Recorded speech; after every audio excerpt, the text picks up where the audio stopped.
Leo tarehe 5 Januari mwaka 2026 tuko hapa mkoani Mbeya tukiwa na askari wetu wa polisi jamii wa mkoa wa Mbeya, wa mkoa wa Njombe, mkoa wa Rukwa, Katavi pamoja na Songwe. Lengo, tuna mafunzo kwa ajili ya maafisa wetu wa polisi jamii wa mikoa pamoja na wale maafisa wa polisi jamii wa wilaya. Ni maelekezo ya mkuu wa jeshi, amepeleka askari kwenye kata zote katika nchi yetu ya Tanzania. Kila kata ina polisi kata. Hawa polisi kata wanasimamiwa na polisi jamii wa wilaya. Polisi jamii wa wilaya nao wako chini ya polisi jamii wa mikoa.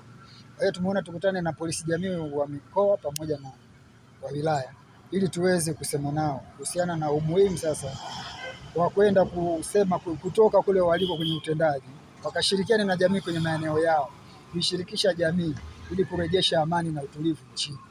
Kwa hiyo lengo kuwapa falsafa ya maana ya jamii, na tumeshaelekezwa kwamba swala zima la amani ndio msingi mkubwa wa kuweza kutenda na kufanya maendeleo ya nchi yetu yapatikane.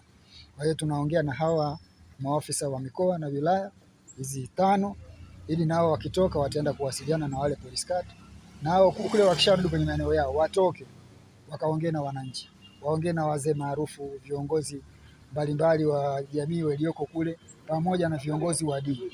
Lengo na madhumuni ni kuhamasisha kurejesha amani na utulivu nchini. Mimi naomba wananchi wawape ushirikiano wa kutosha hao polisi kata kwenye yale maeneo. Kuna tatizo lolote waseme nao, shida iliyoko ni kitu gani. Wale wakiwa hawana majibu moja kwa moja watapeleka majibu kwa watu ambao wanahusika kwenye kupata uratibu. Kwa sababu tunajua ulinzi na usalama sio wa jeshi la polisi pekee yake.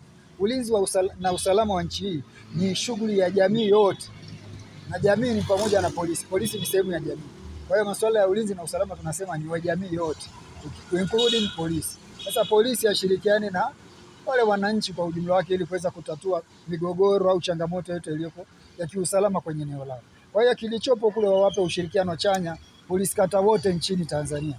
Wao wanaweza wakayachukua yale wakayapeleka kwa viongozi mbalimbali wanaohusika, kamati za usalama za wilaya zilizoko kupitia kwa OCDs. Akishayapata OCDs kutoka kwa polisi kata, yeye ataipeleka kwenye kamati ya usalama ya wilaya.